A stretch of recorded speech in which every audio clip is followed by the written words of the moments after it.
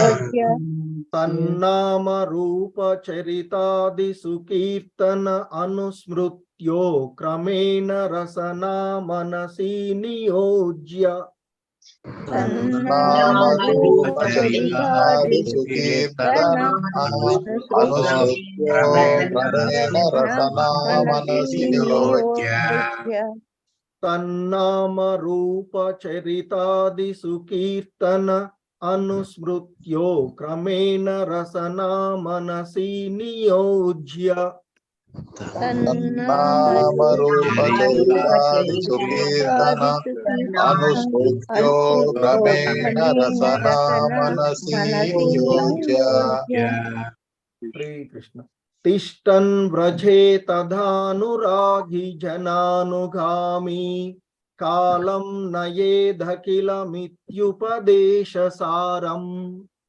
तिष्ठन् व्रजे तदनुरागी जनानुगामी कालं नयेदखिलमित्युपदेशसारम् तिष्ठन् व्रजे तदानुरागी जनानुगामी कालं नयेदखिलमित्युपदेशसारम् तिष्ठन् व्रजे तदनुरागी जनानुगामी कालं नयेदखिलमित्युपदेशसारम् तिष्ठन् व्रजे तदानुरागी जनानुगामी कालं नयेदखिलमित्युपदेशसारम् तिष्ठन् व्रजे तदनुरागी जनानुगामी कालं नयेदखिलमित्युपदेशसारम् हरे कृष्ण చదవండి మాతాజీ ప్రభుజీ ఒక్కొక్కడు हरे कृष्ण प्रभु जी हरे कृष्ण तन्नाम रूप चरितादि सुकीर्तना अनुस्मृत्यो क्रमेण रसना मनसि नियोज्य तिष्ठन् व्रजे तदनुरागी जनानुगामी कालं नयेत् अखिलमित्युपदेशसारम् हरे कृष्ण तन्नाम रूप चरितादि सुकीर्तनानो स्मृत्यो क्रमेण रसना मनसि नियोज्य तिष्ठन् व्रजे तदनुरागी जनानुगामी कालं नयेदखिलमित्युपदेशसारम् हरे कृष्ण हरे कृष्ण प्रभु जी हरे कृष्ण प्रभु जी तन्नाम रूप चरितादि सुकीर्तना अनुस्मृत्यो क्रमेण रसना मनसि नियोज्य तिष्ठन् व्रजे तदनुरागी जनानुगामी कालं नयेदखिलमित्युपदेशसारम् हरे कृष्ण प्रभु जी हरे कृष्ण प्रभु जी तन्नाम रूप चरितादि सुकीर्तना अनुस्मृत्यो क्रमेण रसना मनसि नियोज्य तिष्ठन् व्रजे तदनुरागी जनानुगामी कालं नयेदखिलमित्युपदेशसारम् हरे कृष्ण प्रभु जी माताजी तन्नाम रूप चरितादि सुकीर्तना अनुस्मृत्यो क्रमेण रसना मनसि नियोज्य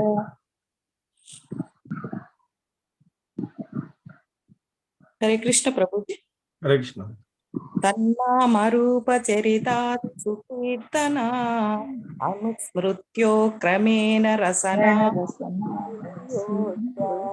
తిష్టం వ్రజే తథానుయాతి జనానుగామి కాలం నయే హరే కృష్ణ ప్రభుజీ. హరే కృష్ణ. తన్నామరూపచరితాది సుకీర్తన అనుస్మృత్యో క్రమేణ వసనా మనసి నియోజ్య తిష్టన్ వ్రజే తదనురాగి జనానుగామి కాలం నయేదఖిలమిత్యుపదేశ సారం. హరే కృష్ణ ప్రభుజీ. హరే కృష్ణ. హరే కృష్ణ ప్రభుజీ. తన్నామరూపచరితాది సుకీర్తన అనుస్మృత్యో క్రమేణ రసనా మనసి నియోజ్య తిష్టన్ వ్రజే తదనురాగి జనానుగామి కాలం నయేదఖిలమిత్యుపదేశతారం కాలం నయేదఖిలమిత్యుపదేశ సారం. హరే కృష్ణ ప్రభుజీ. హరే కృష్ణ. హరే కృష్ణ ప్రభుజీ. మాతాజీ. తన్నామరూపచరితాద్ సుకీర్తనాను అనుస్మృత్యో క్రమేణ రసనా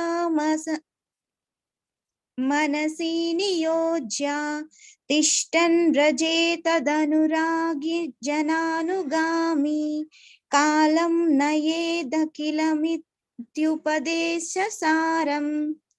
హరే కృష్ణ. హరే కృష్ణ. హరే కృష్ణ.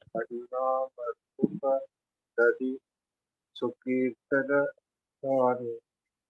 క్రమేణ రచనా మనసి నియోజ్య తిష్టన్ వ్రజే తదనురాగి జనానుగామి కాలం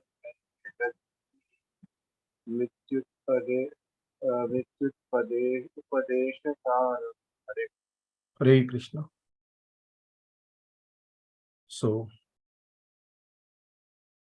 ఈ 8వ శ్లోకం ఇక్కడ మనము దీనిలో ఉన్నటువంటి పదాల యొక్క అర్థాలను చూసినట్లయితే ఈ శ్లోకం తన్నామ రూప చరితాది సుకీర్తన అనుస్మృత్యో క్రమేణ రసనా మనసి నియోజ్య తిష్టన్ వ్రజే తధానురాకి జనానుగామి కాలం నయేదఖిలమిత్యుపదేశ సారం. సో ఇక్కడ ఈ శ్లోకంలో ఉన్నటువంటి పదాలు తన్. హరే కృష్ణ. సో అన్మ్యూట్ చేసుకోండి ఎవరిని చెప్పేవాళ్ళు. సో హరే కృష్ణ. తత్ శ్రీకృష్ణుని యొక్క నామ పవిత్ర నామము రూప రూపము చరిత ఆది లీలలు మొదలైన వాటిని సుకీర్తన చక్కగా చర్చించుటలోను లేదా కీర్తించుటలోను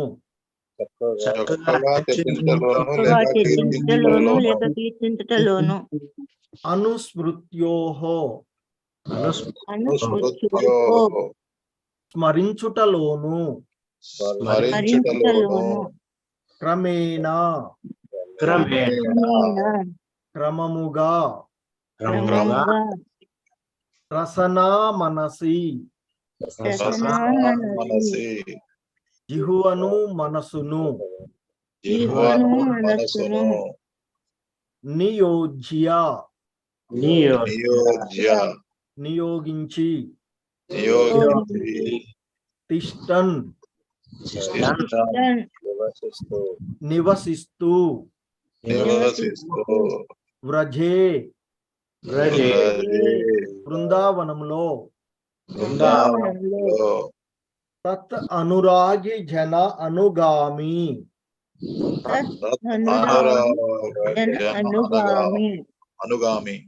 శ్రీకృష్ణ భగవానుని పట్ల అనురాగము గల జనుల ననుసరిస్తూ శ్రీకృష్ణ శ్రీకృష్ణ భగవానుని పట్ల అనురాగము గల జనులను అనుసరిస్తూ కాలం కాలం కాలాన్ని కాలాన్ని నయేత్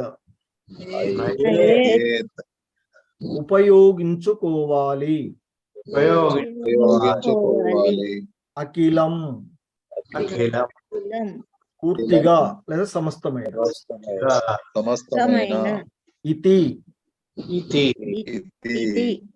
అని అని ఉపదేశ సారం అని ఉపదేశసారం ఆదేశము లేక ఉపదేశము సారాంశము ఆదేశము లేక ఉపదేశ ఆదేశము సారాంశము. లేక ఉపదేశ సారాంశము. హరే కృష్ణ. సో ఇక ఈ శ్లోకం యొక్క భావాన్ని మనం చూసినట్లయితే, సో ఇక్కడ తన్నామ రూప చరితాది సుకీర్తన అనుస్మృత్యో క్రమేణ రసనామసి నియోజ్య తిష్టన్ వ్రజే తధానురాగి జనానుగామి కాలం నయేదమఖిలమిత్యుపదేశ సారం. సో ఇక్కడ ఈ శ్లోకం యొక్క భావము ఏం చెప్తుంది అంటే, సర్వ ఉపదేశ సారాంశం ఏమనగా మానవుడు భగవంతుని దివ్య నామ రూప గుణ లీలలను స్మరించుటలోనే తన యొక్క జిహ్వను మనసును క్రమంగా నెలకొల్పుతూ తన కాలాన్నంతటిని అనగా దినములో 24 గంటలను గడపాలి. ఈ విధంగా అతడు వ్రజధామంలో అంటే గోలోక బృందావన ధామంలో నివసిస్తూ భక్తుల ఆదేశాలను అనుసరించి శ్రీకృష్ణుని సేవిస్తూ ఉండాలి. భగవంతుని భక్తియుక్త సేవ పట్ల గాఢమైన ఆసక్తిని కలిగి ఉన్నటువంటి ఆ శ్రీకృష్ణుని ప్రియ భక్తుల అడుగుజాడలను అనుసరించాలి. ఇది ఈ శ్లోకం యొక్క భావము, దీని యొక్క సారాంశం, ఇక్కడ చెప్తున్నటువంటి అంశము. అన్ని ఉపదేశాల యొక్క ఆ సారాంశము ఏమిటంటే, ఆ భగవంతుని యొక్క దివ్య నామాన్ని, అలాగే దివ్యమైనటువంటి రూపాన్ని, మరియు ఆ దివ్యమైనటువంటి గుణాలను, నిత్యమైనటువంటి ఆయన యొక్క లీలలను చక్కగా జపించడంలోను స్మరించడంలోను మానవుడు తన పూర్తి సమయాన్ని అంటే 24/7 ఆ విధంగా ఆ భగవంతుని యొక్క ఆ దివ్య నామ, దివ్య రూపము, దివ్య గుణాలను స్మరించడంలోనే తన యొక్క నాలుకను, తన యొక్క మనసుని అంటే ఇక పూర్తిగా 24/7 రోజులో 24 గంటలు కూడా ఆ విధమైనటువంటి స్మరణలో నెలకొల్పాలి అనేటువంటి చేయాలి అనేటువంటిది ఈ ఉపదేశ సారము అని చెప్తున్నారు. ఆ విధంగా అతడు ఆ గోలోక బృందావనం అంటే ఆ వ్రజములో నివసిస్తూ శుద్ధ భక్తుల యొక్క నిర్దేశాలలో శ్రీకృష్ణుని సేవిస్తూ ఉండాలి అని చెప్తున్నారు. ఇక భక్తి యోగ అనురక్తులైనటువంటి కృష్ణ ప్రియ భక్తుల యొక్క అడుగుజాడలను అతడు తప్పక అనుసరించాలి.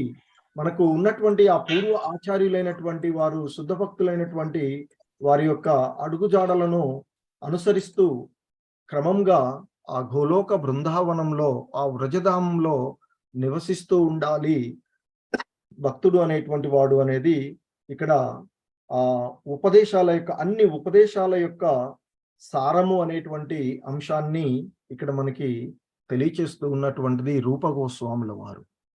సో అంటే అన్ని ఉపదేశాల యొక్క సారాన్ని ఆయన ఇక్కడ మనకి అంటే ఇక్కడ ఆసక్తి ముఖ్యంగా ఈ శ్లోకంలో మనకి ఆ భగవంతుడు తెలియచేస్తూ ఉన్నటువంటి అంశం అంటే ఇక్కడ భక్తి విధానంలో మనం తెలుసుకోదలుచుకున్నటువంటి అంశం ఏంటంటే ఆసక్తి ఉండాలి. ఏంటి అంటే ఇక్కడ అన్ని ఉపదేశాల యొక్క సారంగా ఆ భగవంతుని యొక్క ఆ లీలలను, ఆయన యొక్క నామాన్ని అదంతా కూడా ఎప్పుడూ చివరికి మన యొక్క నాలుకను, రసన అంటే ఇక్కడ నాలుక, జిహ్వ నాలుక, అలాగే మనసును క్రమక్రమంగా నియుక్తం చేసుకుని ఇక ఆ వ్రజభూమిలో అక్కడ ఉండేటువంటి శుద్ధ భక్తులైనటువంటి వాళ్ళు గురువుల యొక్క ఆదేశాలను పాటిస్తూ, వాళ్ళు ఇచ్చినటువంటి నియమ నిబంధనలను పాటిస్తూ, వాళ్ళ యొక్క నిర్దేశాలను అనుసరిస్తూ ఆ భగవంతుణ్ణి సేవిస్తూ ఉండాలి అనేటువంటి అంశాన్ని ఇక్కడ తెలియచేస్తూ ఉన్నటువంటిది.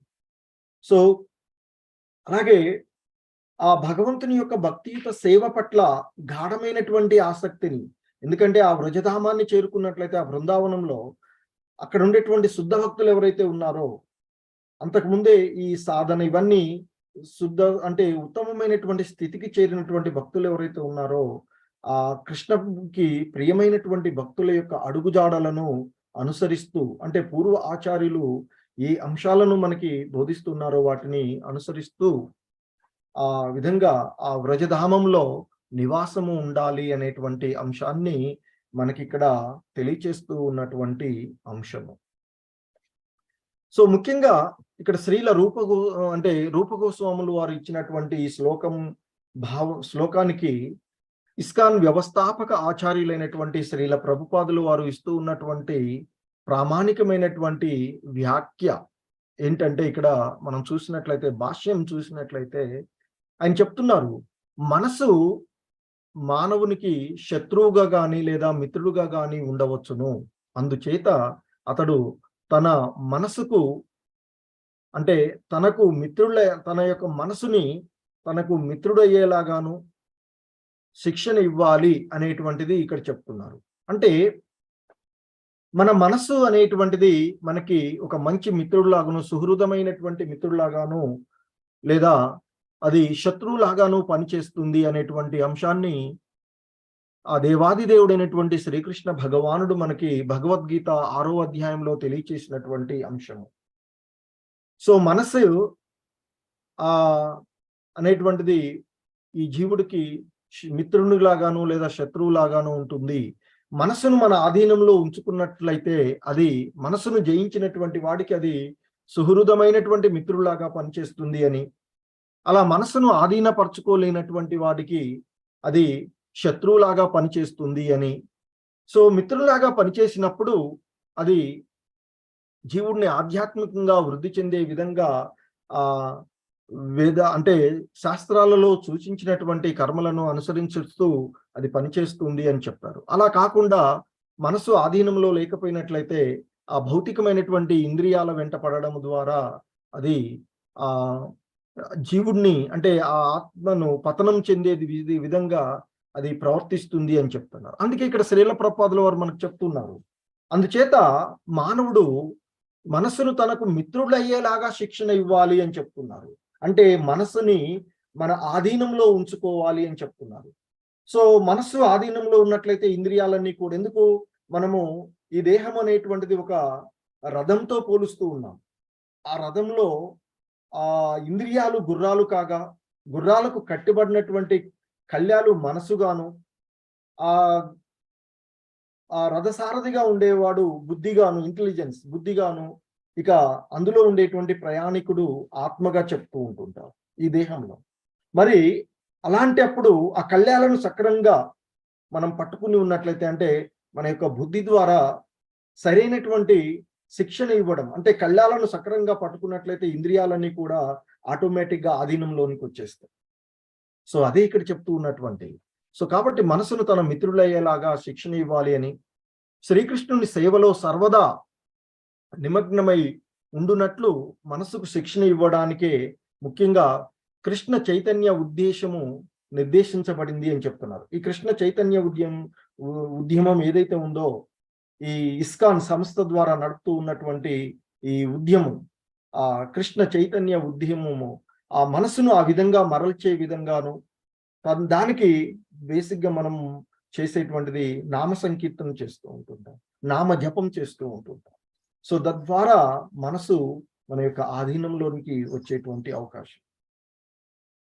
సో ఇంకా చెప్తున్నారు మనసులో ఇంకా అయితే మరి మనసు ఆధీనంలోకి తెచ్చుకోవడం అనేటువంటిది అంత సులభమైనటువంటిది కాదు. అది భగవద్గీతలో అర్జునుడు కృష్ణ భగవానుల వారిని అడుగుతాడు, చంచలం హి మన కృష్ణ అని చెప్తాడు కదా. సో మనసు ఎంతో చంచలమైనది, దృఢమైనటువంటిది, మూర్ఖపు పట్టు కలిగినటువంటిది. వేగంగా వీచేటువంటి గాలినైనా నియంత్రించవచ్చేమో కానీ మనసును నియంత్రించడం సాధ్యం కాదు కదా అని అడుగుతాడు. కానీ సాధ్యమవుతుంది. ఎలా? అభ్యాసము ద్వారా. అదే ఇక్కడ శ్రీల ప్రభుపాదుల వారు ఇస్తూ ఉన్నటువంటిది. శిక్షణ ఇవ్వాలి, దానికి అభ్యాసం చెయ్యాలి మనం అని చెప్తున్నారు. అయితే ఇంకా ఆయన చెప్తున్నారు, మరి ఈ మనసులో ఇప్పుడున్నటువంటి జన్మలోవే కాకుండా అనేకమైనటువంటి జన్మలలో మనం, ఎందుకంటే ఈ కోటాను కోట్ల జన్మలు ఎత్తిన తర్వాత ఈ మానవ జన్మ వచ్చి ఉండవచ్చు. సో కాబట్టి మరి అనేక జన్మలలో పూర్వపు జన్మలకు సంబంధించినటువంటి వందల వేల కొద్దీ, అంటే లక్షలాది స్మృతులు ఉండి ఉంటాయి కదా. కాబట్టి ఈ స్మృతులు ఒకదానితో ఒకటి కలిసిపోయి ఒక్కొక్కసారి విరుద్ధమైనటువంటి ఆలోచనలను పుట్టిస్తూ ఉంటాయి అని, ఈ విధంగా బద్ధజీవునికి ఆ మనోచింతన అనేది ప్రమాదకరం కావచ్చు. సో అంటే మనసుని ఆధీనపరచుకోవడము అనేటువంటి, మనసులో ఎన్నెన్నో చూస్తూ ఉంటాం. ఇప్పుడు ఇక్కడ ఉండగానే ఎక్కడికో వెళ్ళినట్లు, కొన్ని లక్షలాది మైళ్ళ దూరం అవతల ఉన్నట్లుగా కూడా మనం భావించుకోవచ్చు. అలా విధంగా ఉంటుంది. కాబట్టి ఇక్కడ సో ఆ మనస్సుని ఆధీనపరచుకోవడము కష్టము అనేటువంటి, అంటే దాన్ని చాలా ఒక క్రమమైనటువంటి శిక్షణ ద్వారా మాత్రమే దానిని మనం ఆధీనంలోకి తెచ్చుకోవచ్చు అనేటువంటి విషయాన్ని చెప్తున్నారు. అలాగే ఇంకా చెప్తున్నారు, మనస్తత్వ శాస్త్ర విద్యార్థులకు మనసుకు సంబంధించిన వివిధ పరివర్తనల గురించే తెలిసే ఉంటుంది. సో అదే భగవద్గీతలో ఈ విధంగా చెప్పబడిందని 8వ అధ్యాయంలో 6వ శ్లోకంలో, యం వాపి స్మరన్ భావం త్యజత్యంతే కళేభరం తమేవైతి కౌంతేయ సదా తద్భావ భావితాహ అంటూ చెప్పినటువంటి భగవంతుడు చెప్తాడు, ఓ అర్జున, దేహంను విడిచినప్పుడు మానవుడు ఏ భావంతో స్మరించునో, ఏ భావాన్ని అతడు స్మరిస్తూ ఉంటాడో అదే భావాన్ని అతడు తప్పక పొందుతాడు అనేటువంటి అంశాన్ని భగవంతుడు మనకి భగవద్గీతలో చెప్పినటువంటి. సో దానికి మనం ఒక ఉదాహరణగా కూడా చెప్పుకుంటాం. భరత మహారాజు ఆయన ఎంతో భక్తియుతమైనటువంటి సేవలో నిమగ్నమైనప్పటికీ కూడా అచంచలమైనటువంటి మనసు కారణంగా మాయా ప్రభావం వలన అతడు ఎంతో ఆ ఆశ్రమంలోకి వచ్చేసి అక్కడ భక్తిలో నిమగ్నమై ఉన్నప్పటికీ కూడా తనకి పరిచయం ఏర్పడినటువంటి ఆ జింక పిల్లతో ఉండి ఆ మరణ సమయంలో అయ్యో నేను వెళ్ళిపోతున్నానే, ఈ జింక పరిస్థితి ఏమిటి అనే ఆలోచన భావనలో ఉంటాడు. తద్వారా తదుపరి జన్మలో అతడు జింక శరీరాన్ని పొందడం జరిగింది. సో కాబట్టి ఇక్కడ చెప్తున్నారు, మరణ సమయంలో జీవుని మనస్సు బుద్ధి వచ్చే జన్మలో లభించు ప్రత్యేక శరీరం యొక్క సూక్ష్మ రూపాన్ని సృష్టిస్తాయి. అంటే మనసు బుద్ధి ఆ వచ్చేటువంటి భావనలు ఆ సూక్ష్మమైనటువంటి శరీరాన్ని, మనము ఈ స్థూల శరీరము, సూక్ష్మ శరీరము, ఆత్మ కలయిక ద్వారా ఈ దేహం ఉండేటువంటి భౌతికమైనటువంటి దేహము, ఆధ్యాత్మిక ఆత్మ, ఈ రెండు కలిసినటువంటిదే జీవులన్నీ కూడా. సో కాబట్టి ఆ విధంగా సూక్ష్మ రూపాన్ని సృష్టిస్తాయని, ఆ సమయంలో మనసుకు అనుకూలం కాని దానిని స్మరిస్తే వచ్చే జన్మలో దానికి అనుగుణమైనటువంటి జన్మే ఎత్తవలసి వస్తుంది. సో అంతకుముందు మనం అది చెప్పుకున్నట్లుగా ఆ భరత మహారాజుకు సంబంధించినటువంటి అంశంలో ఆ విధంగా ఉన్నటువంటిది. ఇక అలా కాకుండా మరణ సమయంలో ఎవరైనా శ్రీకృష్ణుని గురించి స్మరించగలిగితే వారు ఆధ్యాత్మిక లోకమైనటువంటి గోలోక బృందావనాన్ని పొందగలుగుతారు అని. సో ఇక ఈ ఆత్మ పరిణామ ప్రక్రియ చాలా సూక్ష్మమైనది కనుకనే శ్రీల రూప గోస్వామి శ్రీకృష్ణుని కంటే ఇతరమైన దానిని స్మరించకుండా ఉండేటట్లుగా మనసుకు శిక్షణ ఇవ్వాలి. అన్ని శిక్షణల యొక్క సారమైనటువంటిది ఆ భగవంతుణ్ణి నిరంతరము 24/7 కీర్తిస్తూ ఉండాలి అనేటువంటిది, మనసుకు శిక్షణ ఇవ్వాలి అనేటువంటిది మనకి ఉపదేశిస్తూ ఉన్నారు అని చెప్తున్నారు శ్రీల ప్రభుపాదుల వారు. అలాగే మనసే కాదు, జిహ్వ కూడా, అంటే నాలుకను కూడా శ్రీకృష్ణుని గురించే మాట్లాడేటట్లుగాను. నాలుక మనం 2 రకాలుగా పనులు చేస్తూ ఉంటాం. ఒకటి మనం మాట్లాడడం, రెండవది ఆహారాలను స్వీకరించడం. సో కాబట్టి ఇక్కడ మనకి శ్రీల ప్రభుపాదుల వారు చెప్తున్నారు, మన యొక్క నాలుకను శిక్షణ ఇవ్వాలని చెప్తున్నారు. ఏమని? శ్రీకృష్ణుడి గురించి మాట్లాడేటట్లుగాను, లేదా శ్రీకృష్ణుడికి సమర్పించినటువంటి ప్రసాదాన్నే భుజించేటట్లుగా శిక్షణ ఇవ్వాలి అని చెప్తున్నారు. సో ఇంకా ఆయన శ్రీల ప్రభుపాదుల వారు చెప్తున్నారు, శ్రీల రూప గోస్వామి తిష్టన్ వ్రజే అంటే మానవుడు బృందావనంలో లేక వ్రజభూమిలో ఏదో ఒక భాగంలో నివసించాలి అని ఉపదేశిస్తూ ఉన్నారు అని చెప్తున్నారు. ఎందుకంటే మనకి వివిధ ఆశ్రమ ధర్మాలు ఉంటాయి. ముందుగా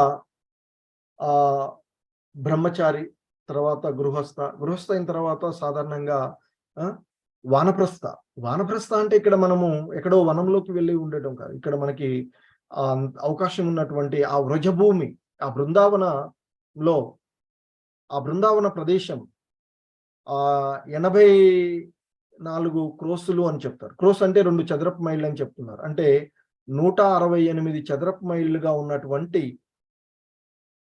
ఆ బృందావనాన్ని ఎవరైనా తమ యొక్క నివాసంగా చేసుకున్నప్పుడు అక్కడ శుద్ధ భక్తుల్ని ఆశ్రయించాలి. ఎందుకంటే అక్కడ ఆల్రెడీ మనకంటే ముందు వెళ్ళినటువంటి భక్తులు అక్కడ ఉండి ఉంటారు కనుక ఆ శుద్ధ భక్తులను, సో అక్కడ ఉన్నటువంటి ఆచార్యులను, శుద్ధ భక్తులను అక్కడ ఆశ్రయించి వారు సో చెప్తున్నారు.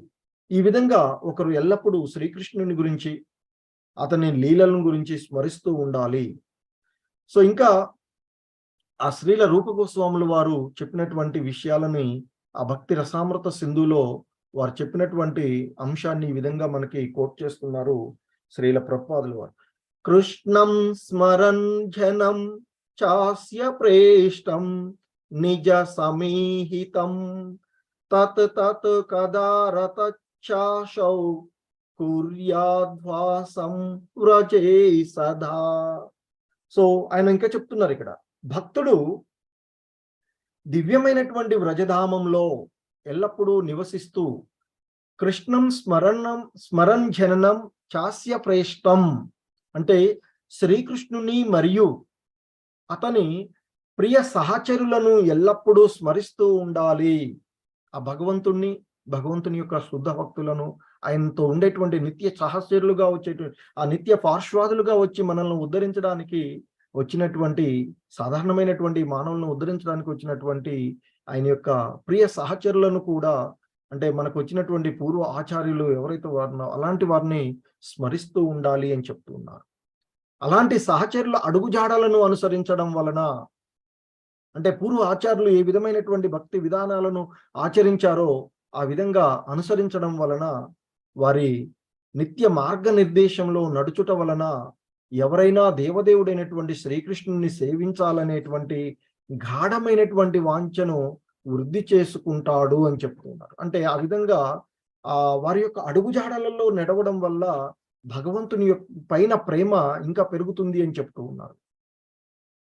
అలాగే ఇంకా ఆయన చెప్తూ ఉన్నటువంటి రూపగోస్వాములో వారు ఇచ్చినటువంటి మరొక శ్లోకాన్ని కూడా ఇక్కడ మనకి కోట్ చేస్తూ, సేవా సాధక రూపేణ సిద్ధ రూపేణ చాత్రహి తద్భావలిప్సునా కార్య వ్రజలోకానుసారతః.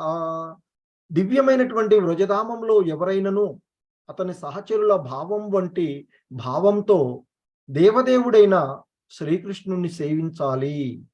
అంటే ఆ భగవంతుణ్ణి ఏ విధంగా సేవించాలి అనేటువంటి వాళ్ళు మనకి ఆ పరంపరలో ఉన్నటువంటి పూర్వ ఆచార్యులు ఏ విధంగా సేవించారో ఆ విధంగానే అక్కడ ఆ వ్రజభూమిలో ఆ భగవంతుణ్ణి సేవించాలి అని చెప్తున్నారు.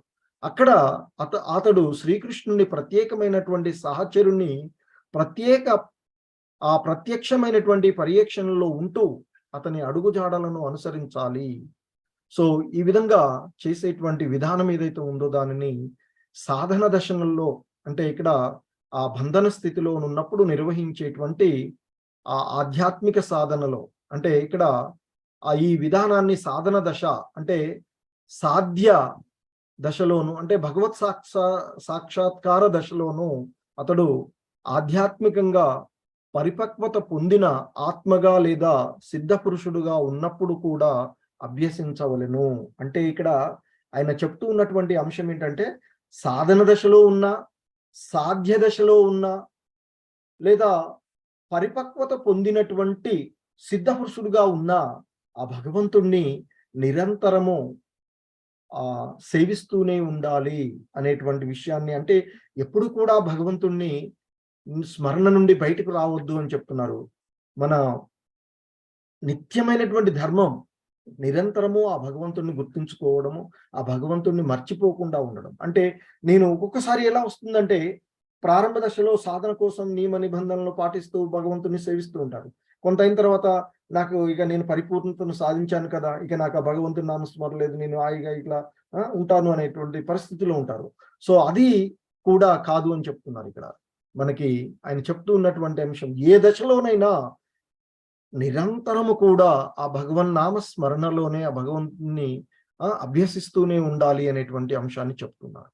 సో ఇంకా ఇంతకుముందు మనం ఇచ్చినటువంటి ఈ శ్లోకానికి శ్రీల భక్తి సిద్ధాంత సరస్వతి ఠాకూర్ల వారు, శ్రీల ప్రభుపాదుల వారి యొక్క గురువు గారు ఇచ్చినటువంటి వ్యాఖ్యానాన్ని కూడా మనకి శ్రీల ప్రభుపాదుల వారు చెప్తున్నారు. కృష్ణ చైతన్యంలో ఇంకా ఆసక్తిని కోనివాడు భౌతిక ఆశయాలన్నింటినీ విడిచి పురోభివృద్ధిని కలిగించే సంకీర్తనము, శ్రీకృష్ణ నామ రూప గుణ లీలలను స్మరించడం వంటి వాటిని అనుసరిస్తూ తన మనస్సుకు శిక్షణ ఇవ్వాలి. ఇంకా ఆసక్తి పెరగకుండా ఉన్నటువంటి వాళ్ళు ఎవరైతే ఉన్నారో వాళ్ళు, అంటే సాధనా స్థితిలో ఉన్నటువంటి మనలాంటి వాళ్ళు ఇక్కడ చెప్తున్నటువంటి ఆశయాలన్నింటినీ కూడా వదిలివేసి ఆధ్యాత్మికంగా వృద్ధి కలిగించేటువంటి ఆ నామ సంకీర్తనము, ఆ భగవంతుని యొక్క నామ గుణ లీలలను స్మరించడం వంటి వాటిని అనుసరిస్తూ ఆ మనసుకు శిక్షణ ఇవ్వాలి. ఎందుకంటే మనసు ఆ భగవంతుని వైపుకు మళ్ళే విధంగా శిక్షణ ఇవ్వాలి అని చెప్తున్నారు. ఈ విధంగా అలాంటి విషయాలలో అభిరుచిని పెంపొందించుకొనిన తర్వాత ఇక బృందావనంలో నివసిస్తూ నిరంతరము శ్రీకృష్ణుని నామ యశస్సు లీలలు ఆ గుణాదులను స్మరిస్తూ శుద్ధ భక్తుని మార్గనిర్దేశంలో మరియు అతని రక్షణలో ఉండడానికి ప్రయత్నించాలి. ఇదే భక్తియుక్త సేవను అలవర్చుకొనుటకు కావలసినటువంటి సర్వ ఉపదేశాల సారము అని చెప్తున్నారు ఆయన. అంటే భక్తి యుక్తమైనటువంటి సేవను నియమించడానికి ముందుగా భౌతికమైనటువంటి అన్ని అంశాలను వదిలేసి ఆ భగవంతుని నామస్మరణ చేస్తూ పూర్వ ఆచార్యులు ఏవైతే మనకి ఇస్తూ ఉన్నారో వారి యొక్క మార్గనిర్దేశకంలో ఉండడం వల్ల వారు మనల్ని రక్షిస్తూ ఉంటారు. అంటే ఈ మాయా ప్రభావం నుండి పడకుండా భక్తి దేవి యొక్క అనుగ్రహాన్ని పొందే విధంగా వాళ్ళు మనకు శిక్షణ ఇస్తారు అని చెప్తున్నారు. సో ఇంకా చెప్తున్నారు, కనిష్ట దశలో ఉన్నటువంటి భక్తుడు ఎల్లప్పుడూ కూడా, మనకి భక్తులలో 3 రకాలుగా చెప్పుకున్నాం ఇంతకుముందు కూడా, కనిష్ట, మధ్యమ, ఉత్తమాధికారి. సో కనిష్ట దశలో ఉన్నటువంటి భక్తుడు ఎల్లప్పుడూ కూడా కృష్ణ కథను శ్రవణం చేయట్లో నెలకొని ఉండాలి అని చెప్తున్నారు. సో మనకి ఎలాగూ కూడా శ్రవణము, కీర్తనము, అర్చనము, వందనము, సో ఇలా నవవిధ భక్తి మార్గాలలో శ్రవణము అనేటువంటిది మొదటిది. సో కాబట్టి ఆ కనిష్ట దశలో ఉన్నటువంటి భక్తుడు ఎల్లప్పుడూ కూడా కృష్ణ కథను శ్రవణం చేయట్లోనే నెలకొని ఉండాలి. సో దీనికి శ్రవణ దశ అంటే దీనిని శ్రవణ దశ అని అంటారు అని చెప్తున్నారు. శ్రీకృష్ణుని పవిత్ర నామాల గురించి, దివ్య రూపాన్ని గురించి, లీలలను గురించి నిత్యం శ్రవణం చేయడం చేత భక్తుడు వర్ణదశను అంగీకరించబడేటువంటి దశకు చేరుకోగలుగుతాడు. అంటే శ్రవణం, ఆ విధంగా నిరంతరము శ్రవణం చేయడం ద్వారా ఆ భగవంతుని ఇక నామాలను గురించి, దివ్య రూపాన్ని గురించి ఇక అతడు అలా చేయడం వల్ల ఆ భగవంతుణ్ణి యొక్క లీలలను, ఆయన జరిగినటువంటి వాటినన్నిటిని కూడా అంగీకరించేటువంటి ఆ స్థితికి చేరుకుంటారు అని చెప్తున్నారు. దాన్నే వర్ణ దశ అని చెప్తున్నారు. సో ఆ విధమైనటువంటి స్థితిని అతడు పొందినప్పుడు ఇక ఆ కృష్ణ కథా శ్రవణం పట్ల ఆసక్తుడవుతాడు. అంటే ఆయన యొక్క లీలలను అవన్నీ కూడా అర్థం చేసుకొని వాటిపైన శ్రద్ధ, విశ్వాసాలు కలుగుతాయి. ముందు అలా చేయడం ద్వారా, శ్రవణం చేస్తూ ఉండడం ద్వారా ఆ భగవంతుని యొక్క నామాలపైన, భగవంతుని యొక్క లీలలపైన శ్రద్ధ కలుగుతూ ఉంటుంది. ఆయన యొక్క లీలలను అంగీకరించేటువంటి స్థితికి వస్తుంది. అదే వర్ణ దశ. సో ఇక ఆ విధమైనటువంటి